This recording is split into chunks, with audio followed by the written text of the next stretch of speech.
This message, titled The Call to Civility, is the third of three given at a conference titled The Call, that featured Os Guinness and Stuart McAllister, and took place at Perimeter Church in Duluth, Georgia, May 2nd and 3rd, 2008. The call was co-sponsored by the church and the C.S. Lewis Institute. Accent wars we've had. We're in a Presbyterian church, of course, so the Scottish accent is the royal accent. I mean, every good Presbyterian pastor has to speak with a Scottish accent. Go to St. Andrews or Edinburgh or something like that. Now, if we're in an Anglican church, mine might do better, but we're not. I was once speaking with Tony Campolo, and you know what sort of accent he has, coming from Philadelphia. And he started by saying this. He said, listen, this guy Guinness speaks for 20 minutes before you realize he's not saying anything. He said, with my inner city Philadelphia accent, I have to speak for 20 minutes before you realize I am saying something. Now, in fact, my accent's not terribly English. I have been to school and university in England, but my family are Irish. I was born in China, and I've lived all over the world except England. But I call my accent mid-Atlantic. It's sort of, in England, I'm taken as American, and in America, I'm taken as English. But it's a real pleasure to be with you. Let's turn to a far tougher subject than I was on last night, but one that we equally have to wrestle with, like the great one that Stuart raised in the first session today. Let's take the question that's thoroughly controversial and prickly today, religion and public life. And I will argue that many of our Christian brothers and sisters are part of the problem, not part of the answer. It would be a safe but very sad bet that someone somewhere right now is being killed in the name of religion.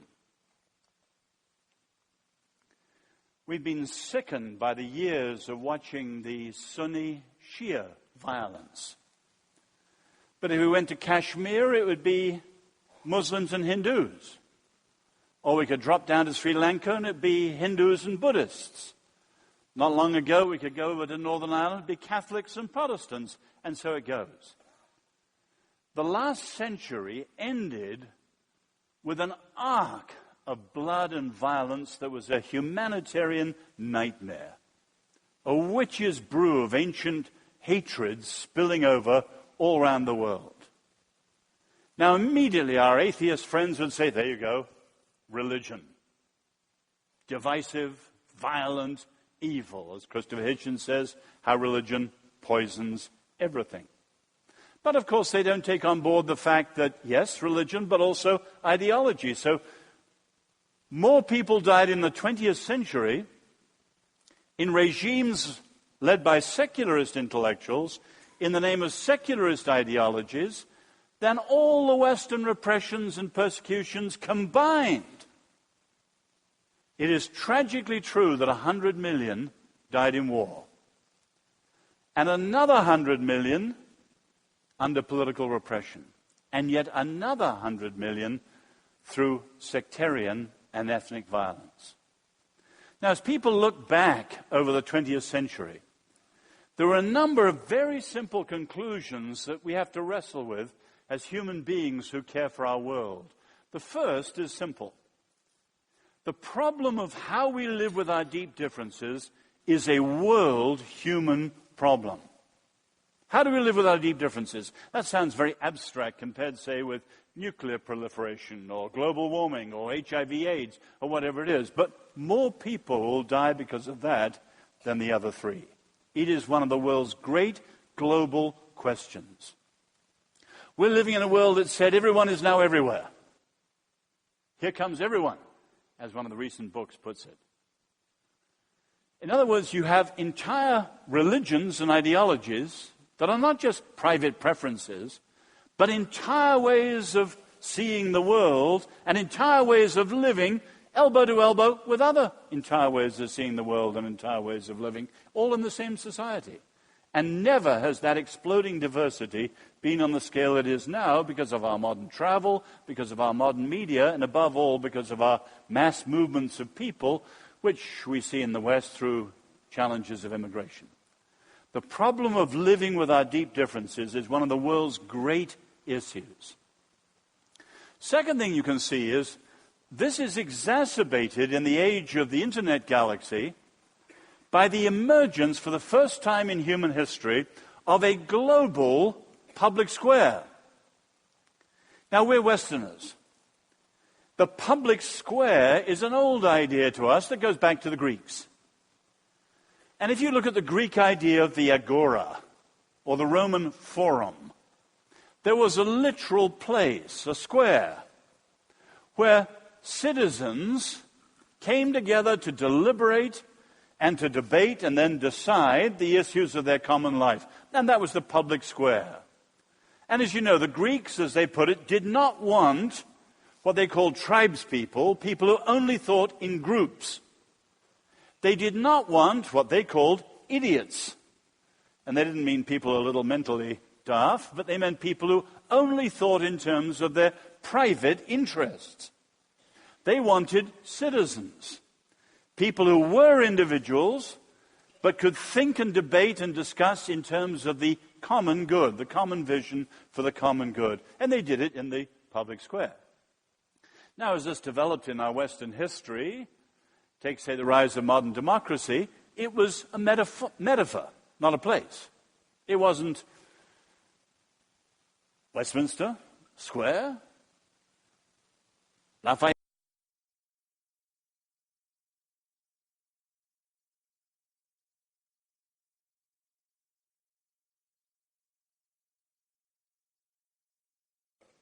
The radio, the television, all sorts of places where citizens debated the issues of common life. But now, of course, in the age of the internet, you can see the beginning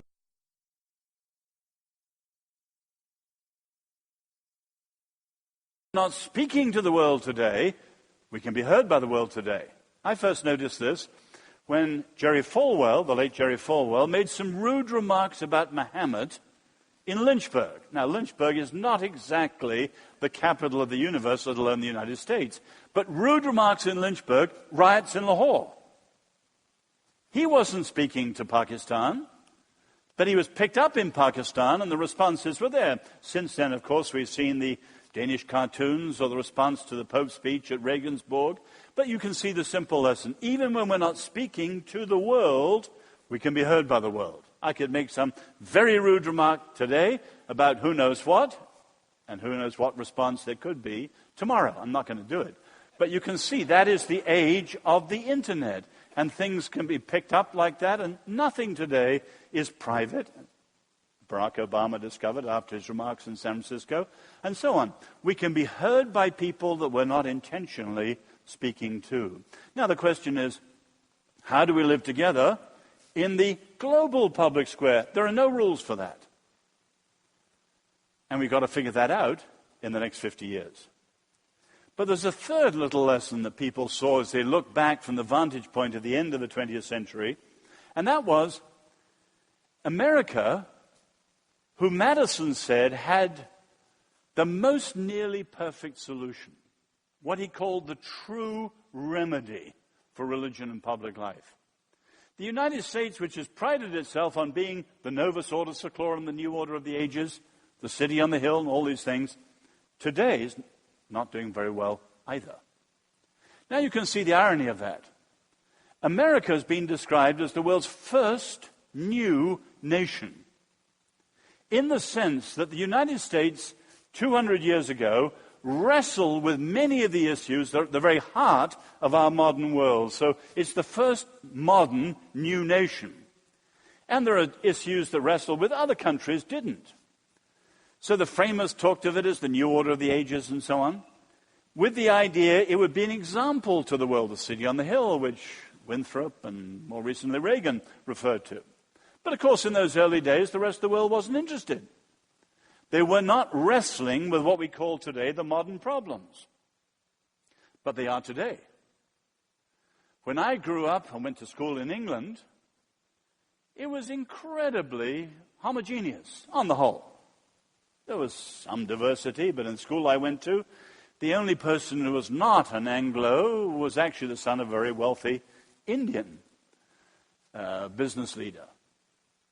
You look at London today, exploding with diversity, with all the Commonwealth immigration, etc., etc., etc., far more so than most American cities. But here's the irony. When America trumpeted it, city on the hill and all that, the world wasn't terribly interested. But now that the problems America tackled with from the beginning, like diversity, like religious liberty and so on, they're now urgent for the whole world. The world starts to look at America, and the United States is not doing so well. Take immigration, not our subject today, or take the subject that is religion and public life and so on. You can see that the last generation of the culture warring, the extremism and so on, you can see it in the present election. America is not a great example of how to do it. The issues we're talking about are fundamental to the American Republic. And of course, at a deeper level, they're fundamental to us as followers of Jesus. What's at stake for the Republic is the health of this country. And I would argue very bluntly that America in this generation has got to get this right once again, or America, quite frankly, will decline. Now, we're talking today, not just as citizens at large. I'm not even a citizen. I'm a great admirer of this country, but I'm not a citizen. We're talking today in this context as followers of Jesus. And for us, this issue is vital because our freedom to enter and engage public life is at stake.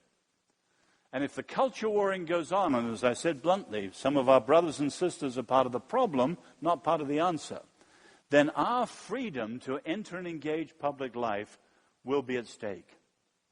And many of you know well, in business circles or public circles or whatever, our capacity to speak simply and straightforwardly today as Christians is clouded by all the controversies, and increasingly the public square, as they say, through the chill factor of these controversies, is freezing over.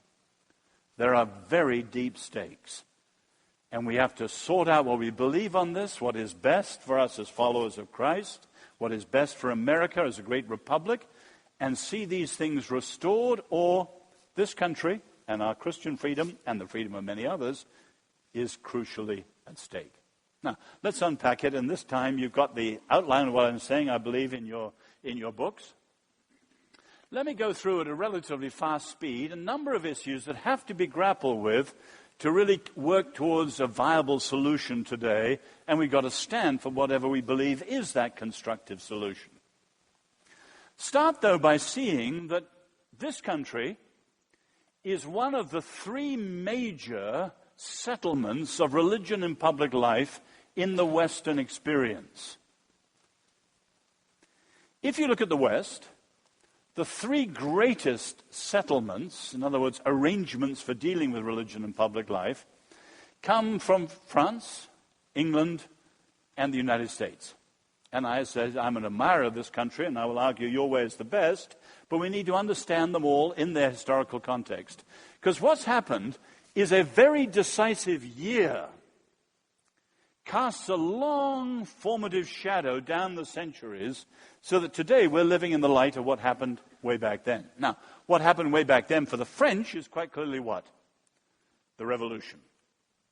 Now, you can capture the significance of the French Revolution in the cry of Diderot, the encyclopedist, which was picked up by the Jacobin radicals, the revolutionaries.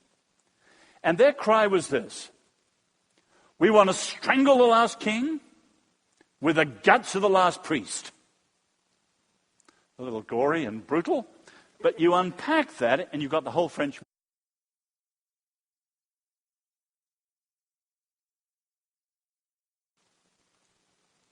The church and state were absolutely in bed with each other. They were in close collusion. They were both corrupt, and they were both oppressive. So the revolution threw off both. We want to strangle the last king with the guts of the last priest. Now that meant that in the French mentality then and today, say if you were going down to do a Veritas Forum, for instance, at Sorbonne, The French mentalité, mindset as they say, is that if you're in favor of freedom, you're secular. And if you're in favor of faith, you must be reactionary. And that is just written into the French mentality today. And with the collapse of the Soviet Union, the French system, you can see them now butting heads with the headscarves. The French were the ones behind getting any mention of the Christian faith in 1,500 years of European history, ruled out of the European Constitution. They are the symbol of a strict secularism. Sarkozy is changing it a little, but for centuries that's been them. The middle position, as often, is England. Not Scotland, but England. The great year in England was 1680. Well, Scotland's different. But England in 1688 was the so-called Glorious Revolution. They kept a state church as a bulwark against the fear of the Catholic Church coming from the continent. They kept a state church, the Church of England.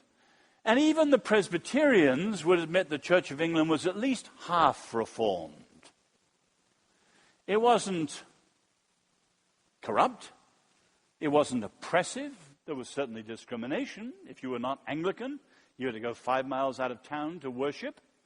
You couldn't go to Oxford and Cambridge. But there was no slaughter of the St. Bartholomew Day's Huguenots, for example, as happened in France. There wasn't any vicious persecution. But it was a state church. But a milder establishment. So there was no vicious, militant anti-clericalism. But it was a state church, and no one likes state churches in that way. So over 200 odd years, 300 now, it's faded away. And so the Church of England, some of you have been there, is kind of like the rose window in a beautiful western front of British life. You know, as they say cynically, it's a national utility rather than an electricity company. And it's there for, as they put it, the hatching, matching, and dispatching of citizens. In other words, you baptize them, you marry them, and you bury them. And otherwise you don't darken the door of the Church of England.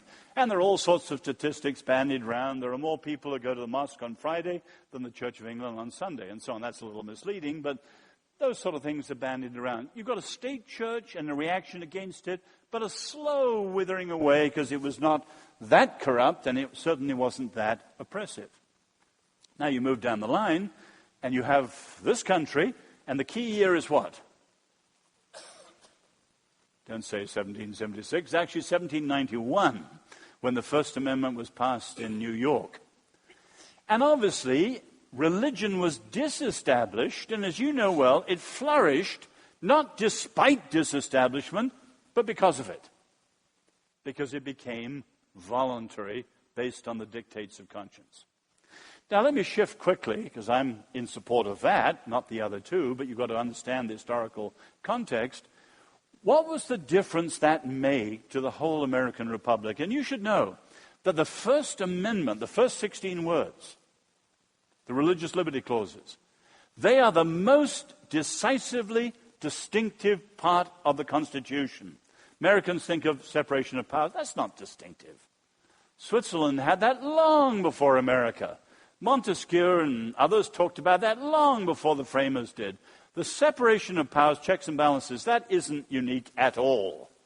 What is absolutely unique are the religious liberty clauses. Never in all European history of the church had anyone seen that. What difference did it make? Well, first, it underscored what the framers understood rightly as the first liberty.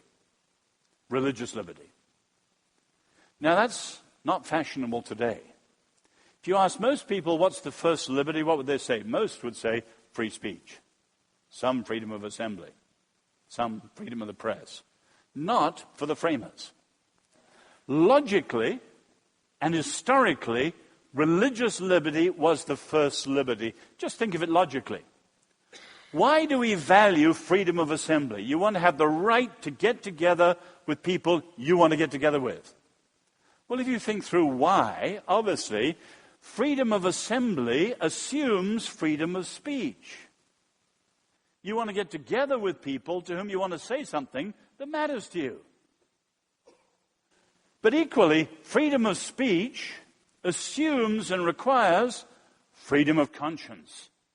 At the end of the day, you don't want to get out in public life and just sell something or talk about the weather. You want to get up in public life and say something that means everything to you because you are bound to it by the dictates of your conscience. And logically, and this is clear in all the framers, they fought, as Washington said, for religious liberty and civil liberty. But religious liberty was the first. Also, you could say it's historically the first, because it was only when religious liberty was guaranteed that the other rights also were guaranteed. And some of the framers argued it was only so long as religious liberty was first that the others were also safe. Now, that isn't popular today. People tackle the extremists today through things like hate speech and hate crimes and so on. In other words, negative things, which are dangerous because they're relative. Hate speech is in the eyes of the beholder. Who's to say, looking into the human heart, what my hate is, your hate is? The eyes of the beholder, and therefore the hands of the sword wielder. But the framers didn't do that. They had a positive, inalienable right. Freedom of conscience, religious liberty. Terribly important. That, for instance, will be the single strongest thing that changes Islamic extremism. If Islam comes to recognize the right of religious liberty, freedom of conscience. The second great legacy of the First Amendment was that in many ways it's the secret of American entrepreneurial vitality. And again, that sounds very odd today. Ask most Americans, where does this entrepreneurial spirit come from? They'd say, capitalism, business enterprise. No. It actually precedes it in the First Amendment. And if you think, the First Amendment in 1791 is decades before market capitalism swept this country. But the entrepreneurialism was there almost from the beginning, related to the First Amendment, because the First Amendment does things parallel to market entrepreneurialism. What we call in business demonopolization, to a certain extent deregulation, is the equivalent of disestablishment. What we call a level playing field in business is the equivalent of religious liberty and equality for all. In other words, the First Amendment meant there was no preferences to any faith community. Whatever people believed based on dictates of conscience, and if they had the freedom, and if they had the sacrifice and the generosity and the commitment, they could do it. And they did it. And you can see that the First Amendment gave rise to a huge upsurge of entrepreneurialism that we now call social entrepreneurialism. And it was behind not just the growth of the churches, but the growth of the educational movement. All the little booster colleges as the expansion west began, and each little church going westward planted its flag and its church and its college. It was behind the reform movement. Hundreds of reforms in the early 19th century, the supreme one being, of course, abolition. And it was behind one of the great explosions in history of all time of the charities.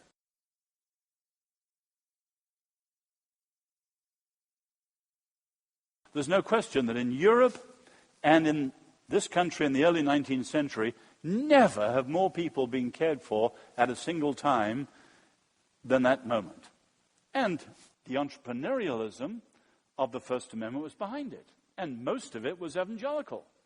Because unlike the more hierarchical churches, the evangelicals fitted in well with that entrepreneurial spirit. They didn't need government support, etc., etc. So the First Amendment is really the key to that explosion of spiritual first and social entrepreneurialism second of the early 19th century. It's another topic, and I don't want to get into it particularly, but that's why I personally think that the president's faith-based initiatives are muddle-headed.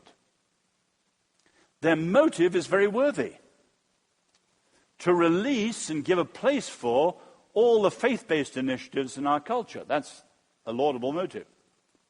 But he's gone about it in exactly the opposite way of the early 19th century.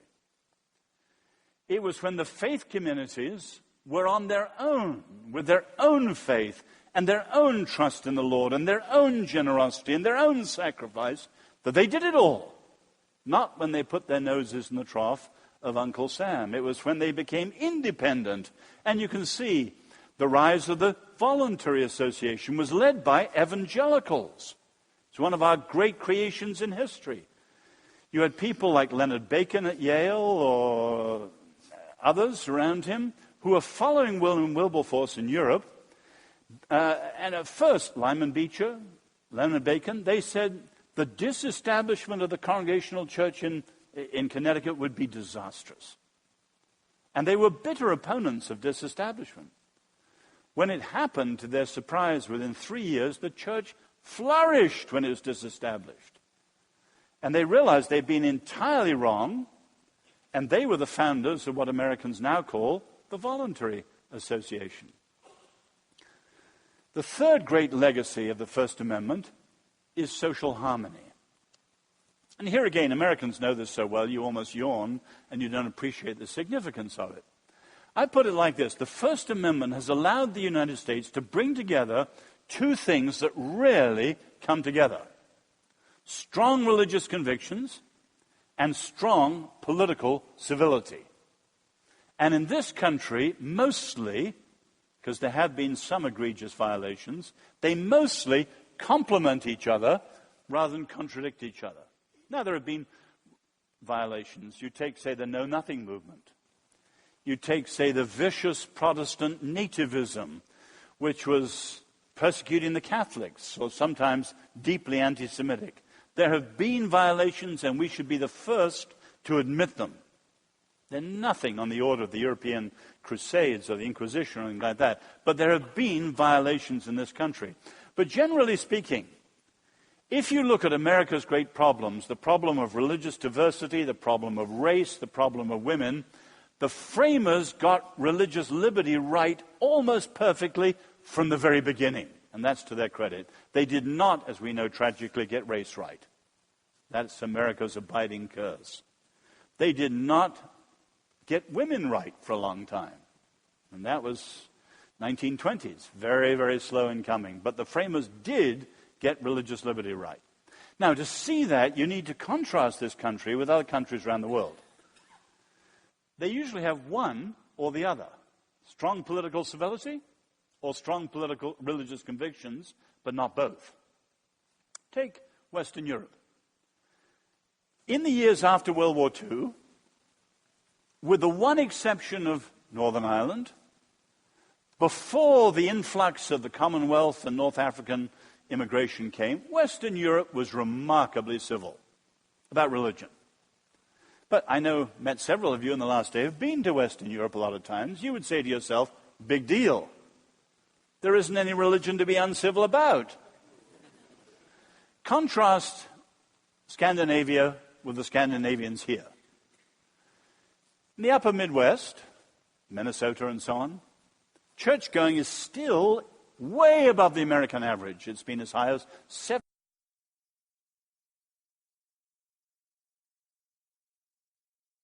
From church-going is 3%. If 3% go to church, you're not going to have bitter fights about it in the public arena. So a lot of the European civility is big deal. Now, you see the problem with that. They didn't have a solution to it. They had no First Amendment. They had no melting pot or any of these things. Then when the immigration came in, they didn't know how to handle it. You take, say, England or Holland, both very tolerant countries. And if you're tolerant, the obvious answer to a lot of new people is multiculturalism. Let them all do their own thing. What did they do? They bred enclaves of terrorism. And then when Theo van Gogh, the film director, was murdered, or you had the English terrorists bombing London, they suddenly realized this multicultural tolerance was crazy. But they had no way of dealing with it because they had no background like you've had here. And they're wrestling with it in ways that are rather pathetic. Some of you may have read the Dutch, in their amiable, liberal, tolerant fashion, wanted to bring in the immigrants in a friendly way, so they produced a videotape for all the new Muslim immigrants. And it included pictures of Dutch life and tulips. It also included pictures of topless bathing on the Dutch beaches. You can imagine how well that went over with the Muslims. You can see Europe didn't know how to wrestle with it. Now, the Middle East, of course, is the opposite problem. Passionate religious convictions, even within the same religion. No civility, no liberty, no life. And America's done a remarkable job, although, as I said, it's breaking down. Let's move on to that.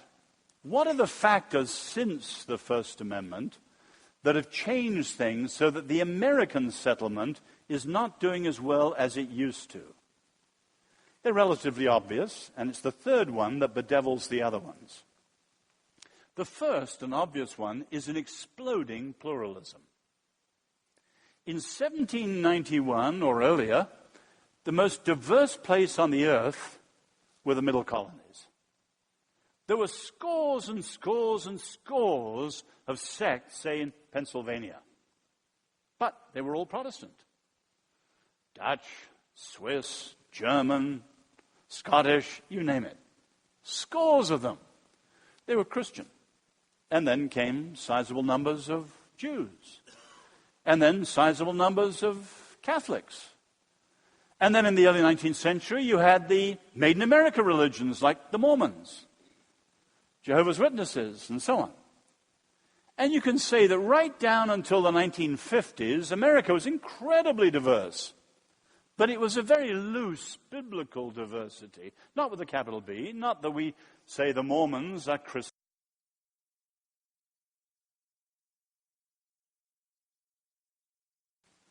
Not from the Bhagavad Gita, not from the Pali Canon, but from the Scriptures. They weren't Christian, but it was a loosely biblical faith, and the pluralism, in that sense, didn't explode in any way that militated against each other. But in the 1960s, there were two huge changes. First was an incredible growth of secularism.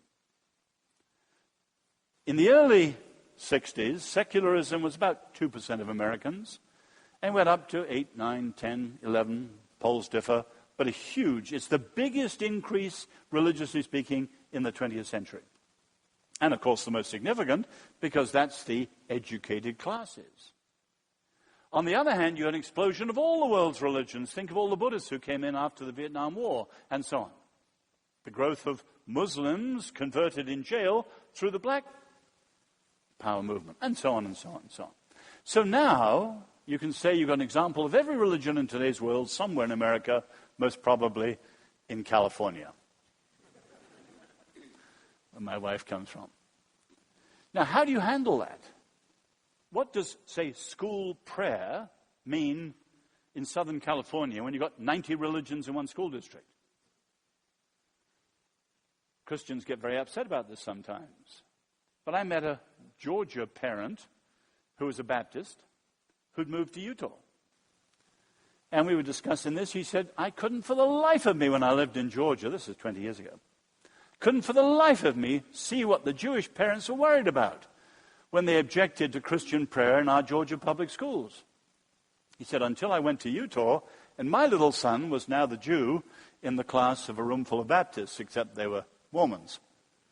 In other words, you start figuring out what the golden rule means, as Madison put it, what diversity means, freedom of conscience for all, in a very diverse situation with, say, 90 religions in one school district.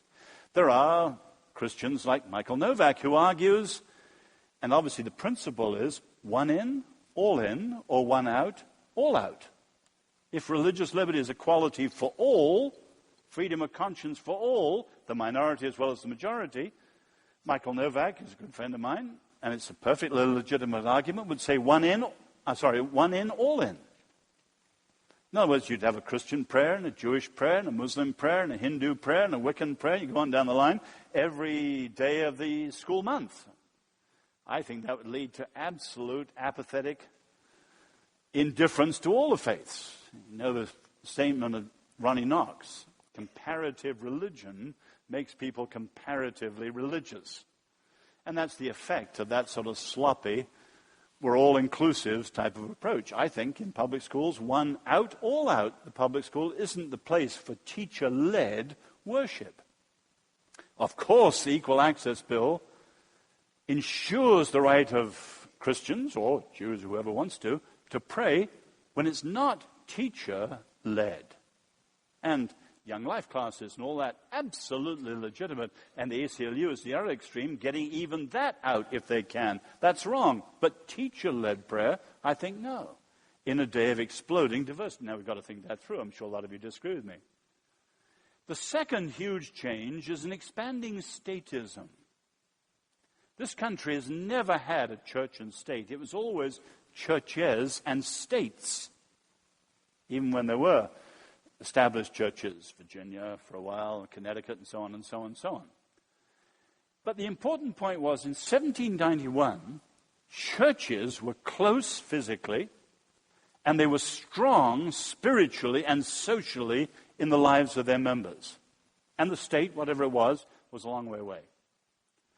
200 years later, for many people, their faith community is still relatively close, although, say, in somewhere like L.A., they may drive 50 miles to church, and it's not at all close.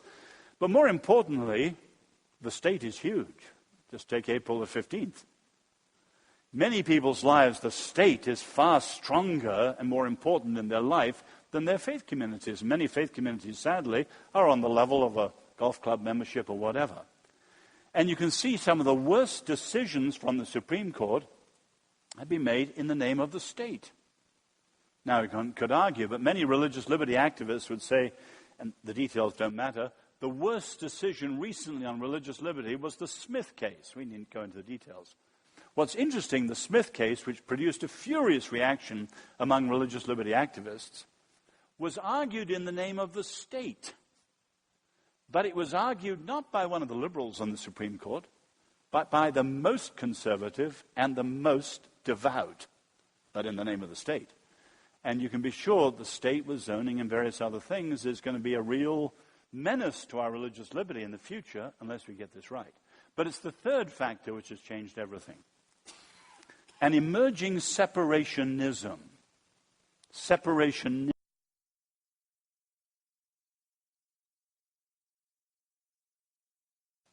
Republican congresswoman, described the separation of church and state as a lie and a myth. And you've probably all heard members of the Christian right who say the separation of church and state is not in the Constitution. Now, she was dead wrong, and they are dead wrong. The phrase is not in the Constitution. The principle emphatically is. And not a single framer would have misunderstood that. Not only that, not a single evangelical, hardly a single American would have misunderstood that in the early days. The separation of church and state is part of the genius of the way the Constitution orders this country. Read Tocqueville, Alexis Tocqueville. He comes here in 1831. He says he didn't find a single person in America who disagreed with the separation of church and state, including his fellow Catholics, who in Europe would have been solid supporters of the state establishment in France, say. Here, they thought the separation of church and state was the secret of American liberty, and they were all, including the Catholics, for it. Why are we not today? The answer is that in the 1940s, a new idea came in. It's called strict separation, or separationism. The idea that religion is inviolably private and the public square is inviolably secular, neutral. That is new. They quote Jefferson, but Jefferson did not practice that one bit. And if you know the story of Thomas Jefferson, our great Virginian, Jefferson, on the Friday when he was president, wrote the famous letter to the Danbury Baptists about the wall of separation, which they quote. That was Friday. On Sunday, Jefferson went to church, not because he believed, but because as chief magistrate, as he said, he needed to be seen going to church because religion was important to the Republic. He went to the biggest church service in America. And do you know where it was? Under the roof of the Capitol. And every Sunday he was in Washington, Jefferson was there. He gave money to evangelical causes, even to evangelistic causes. He brought Episcopalians, he brought Baptists into the administrative branch in the executive branch in the White House, the Treasury Department, the White House, and so on. He even invited them to have communion services in the White House. Jefferson believed in the wall of separation, but his wall is not the modern separationist wall. It's actually much closer. If ever you've been to Monticello or University of Virginia, his academical village, it's much more like his serpentine wall. It's wavy. It was rather more pragmatic and utilitarian than strict. But the new view, and sadly, the new view was brought in not only by secularists and by Jews who wanted a strict separation, it was argued in the Supreme Court by Baptists. And sadly, the man who made some of the strongest decisions on it as a Baptist was also a member of the Ku Klux Klan, and who saw strict separation as a means of keeping Catholics out of public life. Now, of course, it's rebounding on all Christians out of public life. But sadly, there were Baptist voices at the beginning who are part of the problem of this contribution to the strict view of the separation of church and state, so that religion is inviolably private, and the public square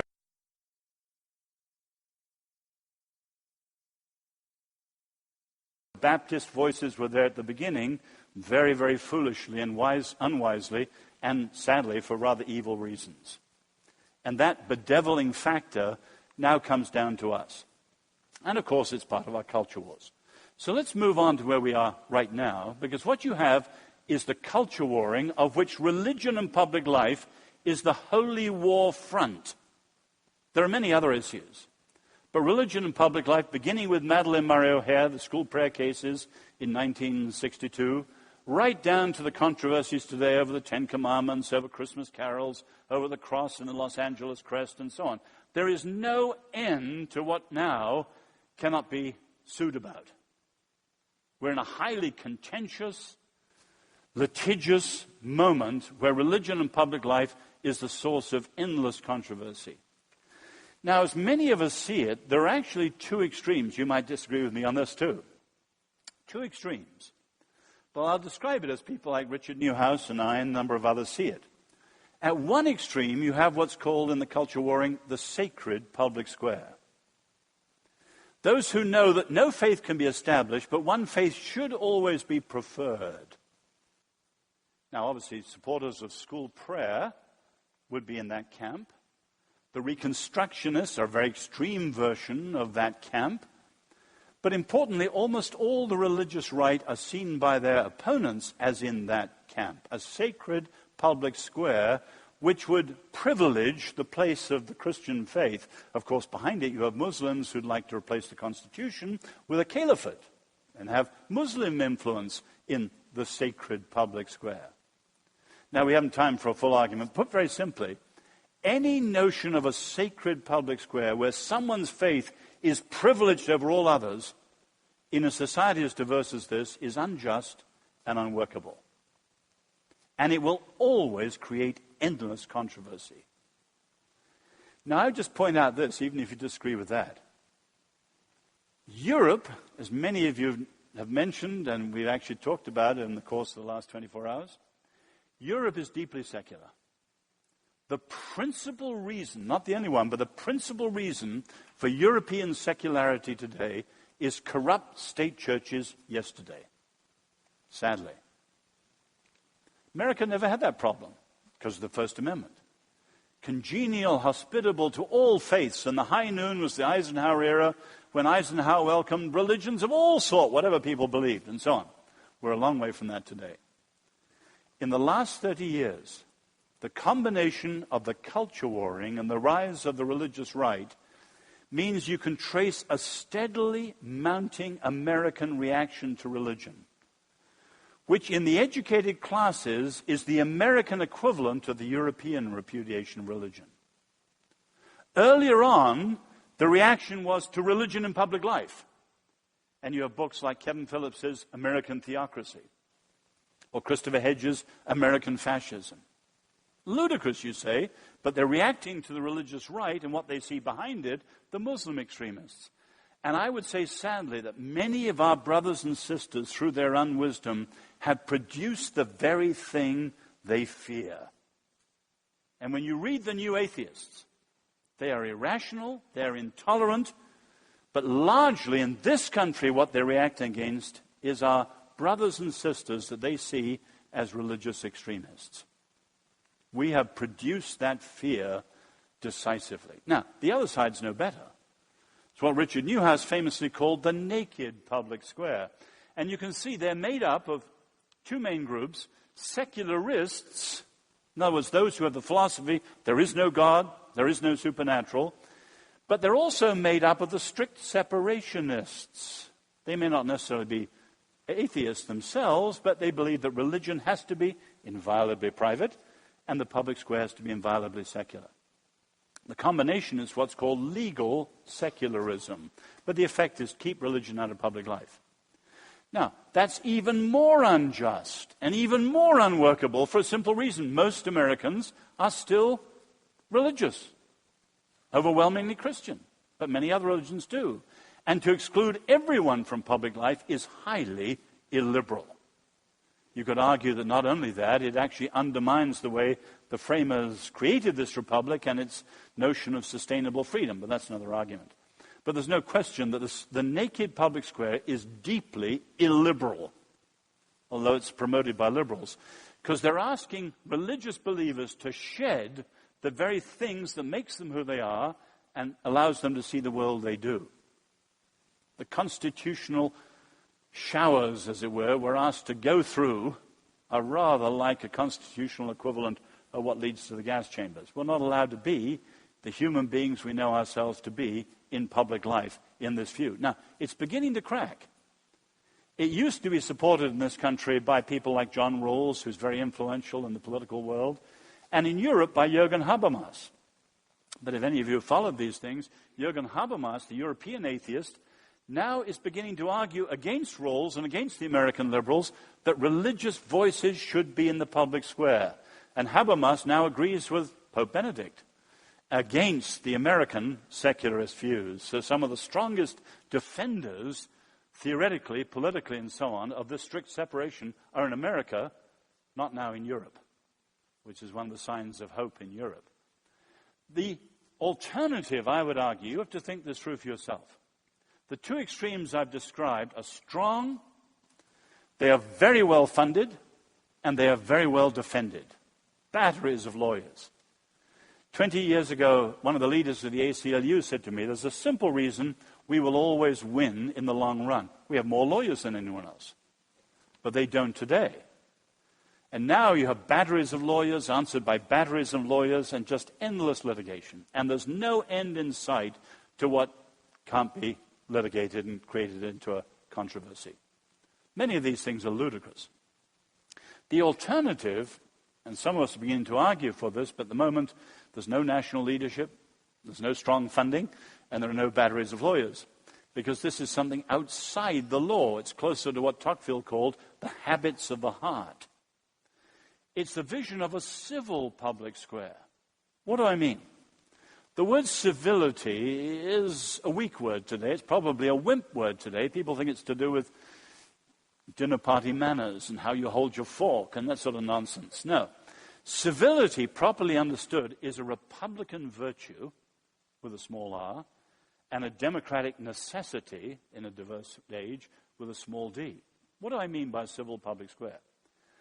A civil public square is a vision of public life in which everyone of all faiths are free to enter and engage public life on the basis of their faith, but, here's the big but, within an agreed, taught, passed on framework of what is understood to be right and just for people of other faiths too.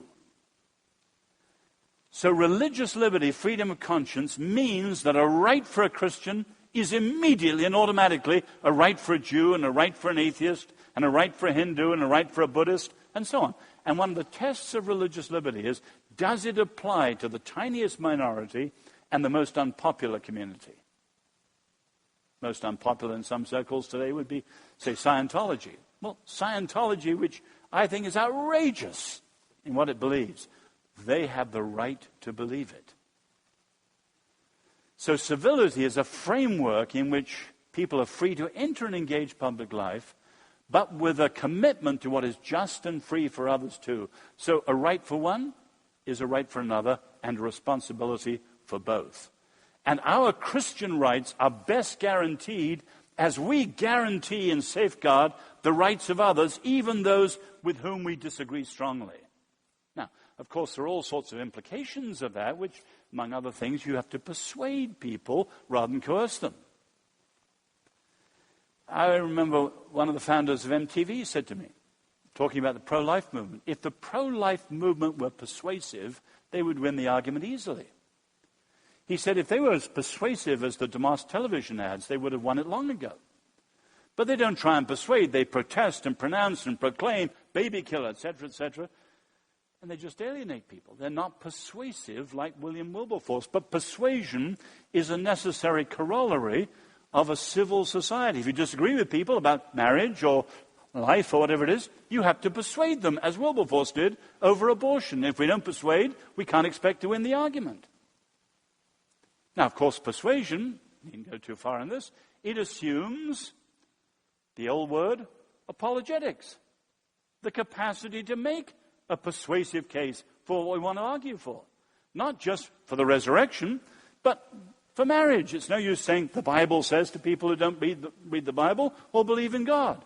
How do we make sociological arguments, historical arguments, anthropological arguments, as Wilberforce did for all these things, in the public square? In other words, RZIM is needed by all American Christians today. And without good apologetics, we're stuck, because almost everything in public life assumes persuasion. And if we don't have the capacity to persuade, we're voiceless. And many Christians are voiceless, or at least they're highly vocal, but they're saying it in ways that don't make any sense to many people. A civil public square. Now, let me add quickly, and I'll draw it to conclusion, throw it open to you. There are a lot of misunderstandings around civility, and I'm sure many of you have objections in your mind. If you're thinking along, you're bound to. One objection, which I won't deal with in depth, is that a civil public square is dangerous because it's the same as civil religion. It's not. Civil religion is a very dangerous idea, which came from Jean-Jacques Rousseau, and was the idea that if you didn't have an establishment, in other words, an established church which gave you unity and legitimacy, something had to give you unity and legitimacy. So what happened was you tended to take whatever binds you together as a nation, and then you revere it, you respect it, you worship it. And eventually your point of unity becomes a civil religion. Now that's very dangerous for Jews and Christians. Why? There is one God, and there is no God but God. And even the greatest, most wonderful of nations is an idol if it's ever put in the Lord's place. A civil public square, we're talking about secular things, like political rights, like freedom of conscience, and so on. We're not talking about anything religious. I would say as an Englishman, civil religion does creep in this country.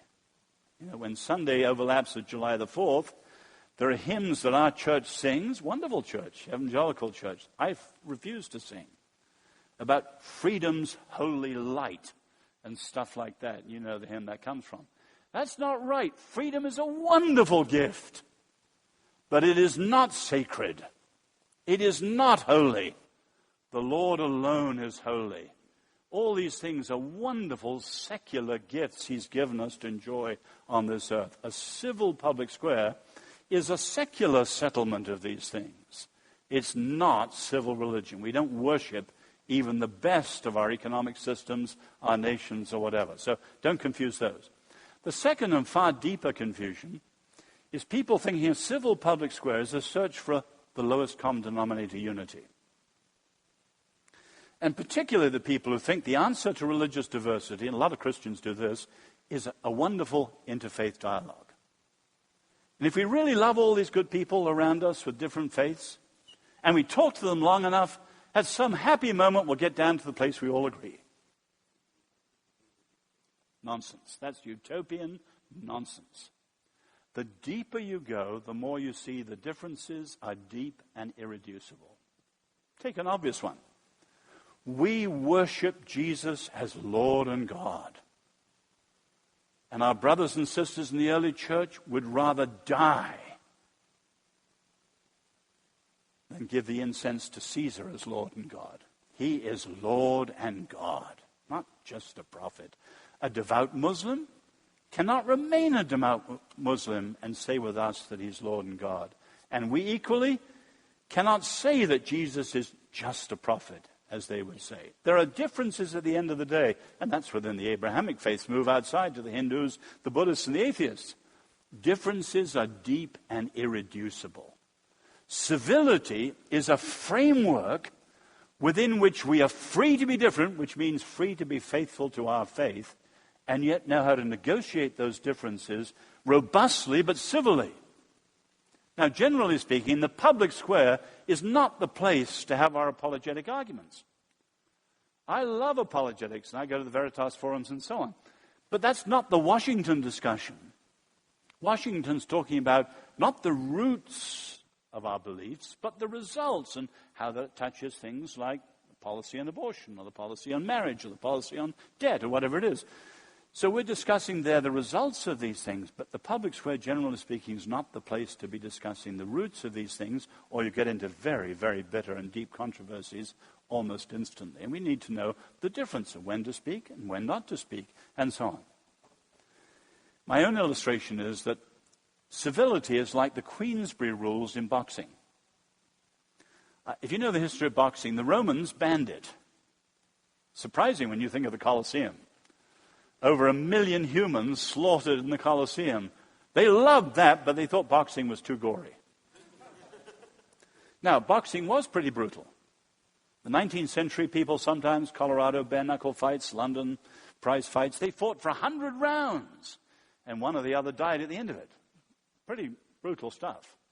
And along came the Marquis of Queensberry, one of England's sporting aristocrats, and he lent his name to the Queensberry rules of boxing. And you know them roughly. He put boxing in a ring, within rules. You didn't punch below the belt, for example. And, importantly, under a referee. In a ring, within rules, under a referee. But while they touch gloves at the beginning, and they don't punch below the belt, unless they want to be disqualified, they still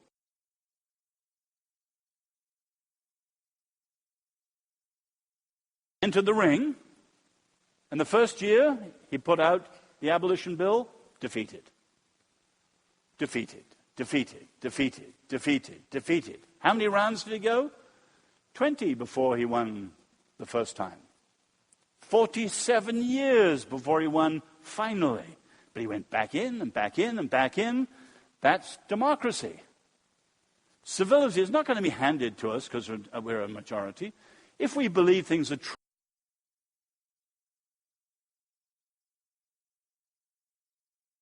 arguments, we've got to win hearts and minds. We're not there to blast people, not Ann Coulter, Al Franken style, just demonizing our enemies. We've got to win hearts and minds if we want to really achieve what we want to achieve, and so on. That's democracy. It's not a lowest common denominator unity. There are real issues to be, quote, fought out, but fought out is now in quotes. And one of the heart of what we've got to do is speak the truth with love if we follow Jesus. We've got to, Jesus told us to, love our enemies. When the Christian right demonizes its enemies, say in direct mail, they're being sub-Christian.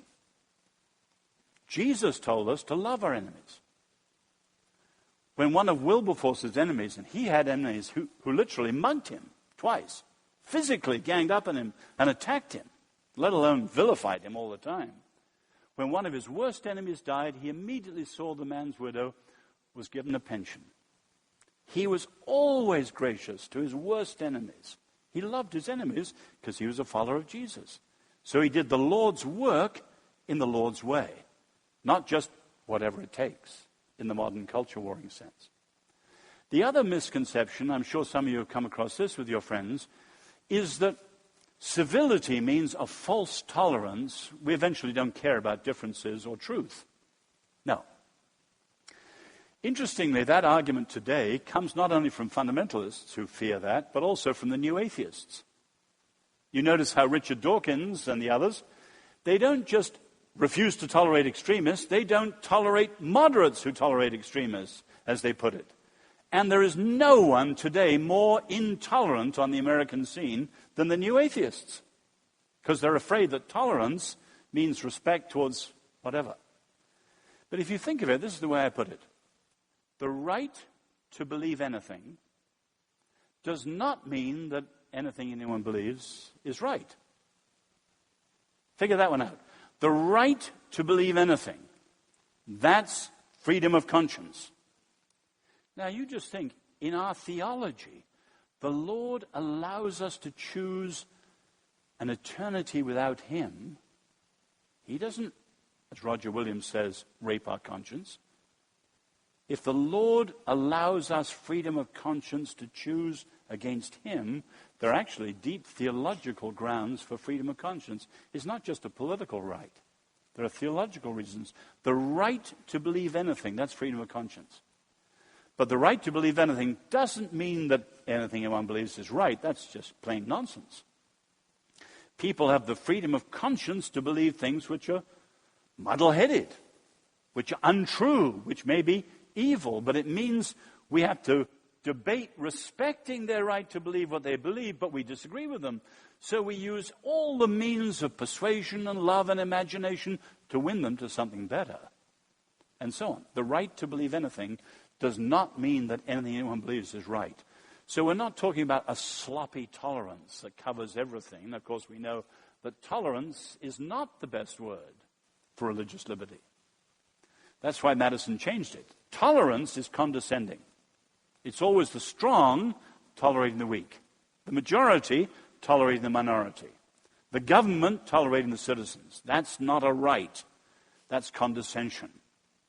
Locke used the word tolerance. Madison, in 1776, changed the word in the Virginia Declaration. He was only 23, but he had the guts to argue against George Mason and all the others there. He struck the word tolerance and put in the words free exercise. And that's the glory of American understanding of religious liberty, a very positive right. And so we're not talking about some sloppy tolerance that's indifferent to truth or indifferent to consequences. People have the right, and therefore we give them the respect, to believe whatever they truly believe. I think Wicca can be dangerous. I think Scientology is ludicrous. I think a Hindu view of the retreat from life is disastrous. You go on down the line. But they have the right to believe that before God and before the state. But it means that I respect their right and then have to use every form of persuasion, from love to argument, and the demonstration in our own lives to win them to a better way. Now, I'll finish with this thought.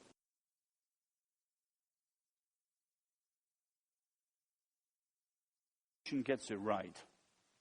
Your generation, many of you are under 35. You look at the culture warring. You've grown up with a culture warring that's as natural to you as people who've grown up with the internet. It's just there all around you. Historically, though, the culture warring is disastrous for this republic. Your generation has to get this right. It will require leadership. It will require courage. I believe you probably need a leader who's got the courage of a Lincoln and the stature of a Roosevelt. Eventually, to break with the culture warring and say, in effect, a pox on both your houses. Here is a better way for Americans of all backgrounds. It will take incredible courage, but all of us have to be part of this. You either have to get this right in the next 50 years, or America will decline. But of course, as followers of Jesus this morning, we understand, get this.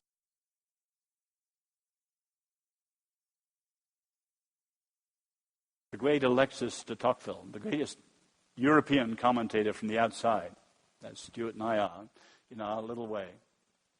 Tocqueville, you know, is a lover of this country and American democracy. You've probably read his book. He loved the American Revolution. He was a disappointed lover in the French Revolution.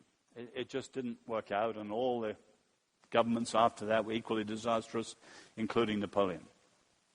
At the end of his life, Tocqueville, musing over all the things he'd seen, since he was a 24-year-old traveling around the U.S. and writing his first bestseller. Tocqueville made this very interesting little remark. With a revolution, as with a novel, the hardest part to invent is the ending. With a revolution, as with a novel, the hardest part to invent is the ending. You Americans had a brilliant first chapter. Never in history have there been so many great, far-sighted, courageous statesmen all at one time. We've had our Pericles, we've had our Winston Churchills, but they were giants in their generation above their generation. You had this incredible generation all at one time. They weren't perfect. They had terrible flaws, as we know, with things like race. But the opening chapter of the American Revolution was an incredible chapter. 230-odd years later, you're in trouble. Or at the very least, you're not the city to the world, on the hill to the world that many Americans think they are or once used to be. You're in trouble. And it will take leadership and courage and vision to address this problem. And I would say to you passionately, as a European admirer of this country, and more importantly, as a Christian brother involved in this country, become part of the solution, not as much of the Christian right are part of the problem. Thank you, Oz. With respect to your comment about public education and one out, all out, realizing that a vacuum of ideas does not exist, how would you help us counteract, or what would your suggestion be to counteract the fact that secularism and even atheism is replacing and filling the vacuum in our public schools? Yeah, no, a great question, and it's too big to answer very deeply, but just a few thoughts. First, public education. It's in a massive crisis today on lots of levels. So many Christians I meet dismiss the whole thing. And you have the flight to the Christian schools. But I think those who dismiss it forget what American public education was designed to do. When Jefferson and Thomas Mann and some of the others in the early 19th century designed it, the idea was not just free universal education. It was free universal education, public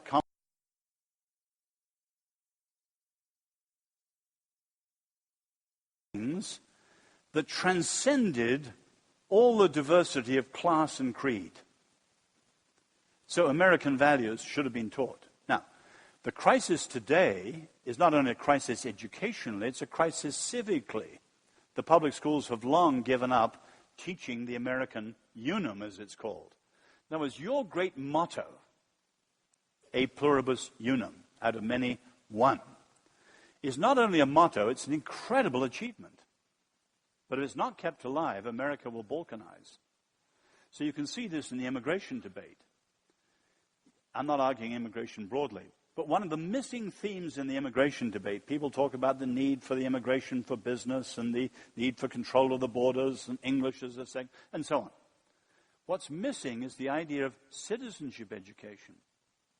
You can take in this country almost limitless number of people with the space you have here compared with European countries, so long as everyone who's come in is taught what it means to be American. But in the last few years, since 1965, you have an open-door policy, virtually, with the illegal aliens, and there's no citizenship education. America's deep in trouble. So first we have to see the purpose of public education at all. Now, then, your very important point. Religion comes into public education, and therefore into the controversies, usually in three ways. The teaching of history, worship, which is the one I addressed, and ethics, values. There is no question, and this one is mostly agreed, that the secularist rewriting of American history that drowned out all references to religion was just plain bad history. And that argument has mostly been won, except among some of the diehards. In other words, it's ludicrous to have history cutting out religion, and particularly American history. You simply can't make sense of it if you cut out the role of faith. Historically, the textbook should be absolutely blunt and clear about the right role of faith in history. It's there. Then the other area I didn't mention is values or ethics. Clearly, ethics have to have, well, you have to have ethics, otherwise the vacuum you mentioned. Now, there have been states like Maryland who've done it this way. They got together all the religious, including the secularist representation in Maryland, and they said, we've got to teach ethics in Maryland public schools. Which ones do you want? And they all agreed, say, on honesty, loyalty, patriotism, and a whole number of things. I think about 12. All of them, Christian, Jewish, atheist, Muslim, you name it. They all agreed on those. What they agreed to do was to teach the ethics, but tell the students, and the families particularly, the roots of the ethics. That was the Christian root of honesty is different from an atheist root or a Hindu root. Now, they all have some commitment to honesty, but I would say the Jewish and Christian one is the toughest and deepest. The roots of it, why we are honest, because our God is a God of truth.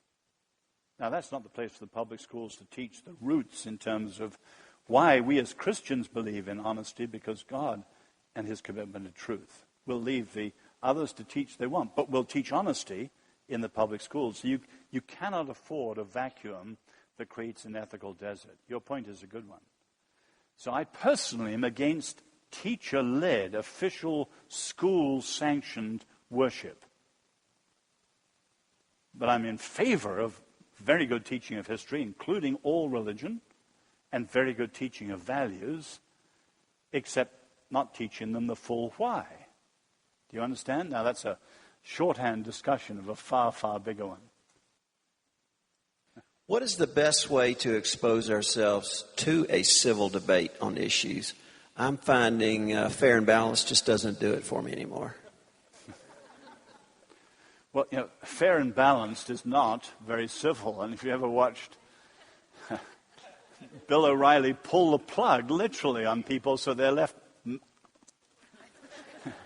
that is not civil debate. No, we've got to begin with our own discussions, in our neighborhoods and in our businesses and so on. And we were sharing at breakfast how exceedingly difficult this is, because as the culture wars spread further and further, the very mention of faith now, and a little nuclear reaction goes off in certain people.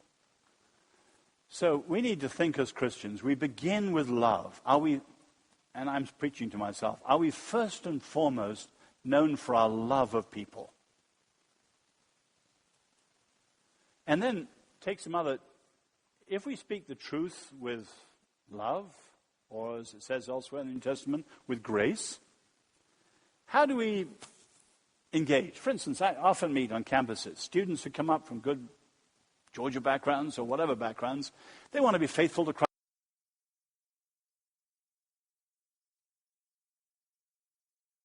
Christ. Who's laying evolution in the line, attacking idiots who believe the Bible and so on. They want to state right out, I'm a Bible-believing, this, that, and the other, and put all their cards. It's wonderfully faithful, but absolutely stupid.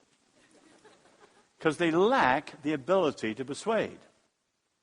So, for instance, if you have someone whose mind is closed, they can be very indifferent, very hostile, whatever it is. Their mind is closed, and you can see it in their reactions. The first of the biblical answers is don't say anything, love and listen. The second is ask them questions, don't make statements. Why are the first responses to disobedience and unbelief in the Scriptures constantly questions, not statements? We're not good question askers. We want to lay all our cards out on the table as if that's a matter of faithfulness. It's ineffective very often. So here's a case we've got to learn, of course, always rooted, as I said, in love, to really be wise in our ability to persuade and so on. Then people will slowly relax. We're not one of those people that they feared and so on. Because there's an immense amount of prejudice on that side. No easy answers there. But we've got an awful lot to live down. Oz, thank you first for thinking through this so carefully and sharing it with us.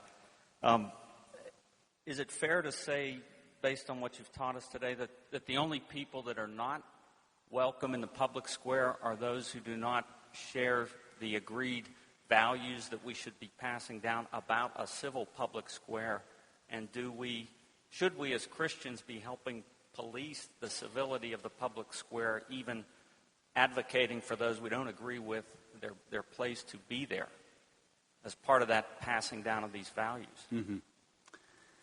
I think part of if we're truly showing that we're committed to civility for everyone and the rights of other people not like us, we've got to demonstrate that at times. It was to the credit of the Jews and to the ACLU. I'm not a great fan of the ACLU.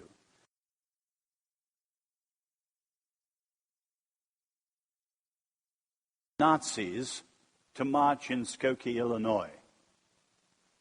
They disagreed with them passionately, but they guaranteed their rights to speak out and to have freedom of assembly. That was to their credit. I don't often say things complimenting the ACLU on these issues. Now, equally, we've got to be seen to be guardians of the rights of others if we want our own to be heard. And that's just part, I think, of the golden rule. You deal with others the way you'd like others to deal with you. And we've got to be seen to be doing that for others. And Christians at the moment. One Jewish journalist said to me in the 1980s, evangelicals talk of justice, but they sound like just us. And we've got to be known for that. Let me just say that on Wednesday, a number of us are publishing at the National Press Club an evangelical manifesto. I say this today because the World magazine evidently broke the story, which was under embargo, which they shouldn't have done. Typical, a Christian magazine broke it, the secular press didn't. And when they broke it yesterday, AP went nationwide on it. And this evangelical manifesto is in the confusion today. It came out of a time 3 years ago when in 1 week I met more than a dozen people dropping out of being evangelical. 2 of them were eminent scholars. It was just too embarrassing and too shameful because evangelicalism was associated with cultural things like fundamentalism or political things, always political extremism, and they were dropping out. Didn't mean anything to them. But when I heard what it was they were defining it as, and I thought, my goodness, if that's what evangelicalism, I wouldn't be an evangelical. And so this manifesto says who evangelicals are. Put simply, we are those who define ourselves, our faith, and our lives by the good news, the gospel of Jesus. We are not defined first by culture. We are not defined first by politics.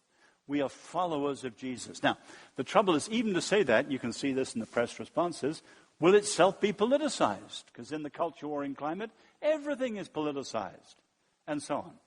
But if you read of this, it's an attempt to call evangelicals back to be evangelicals. We are first and foremost followers of Jesus. So some of us were Republicans, some Democrats, some this, some that. They're always secondary for us. As Richard Newhouse says, well, the first thing to say about politics is that politics is not the first thing.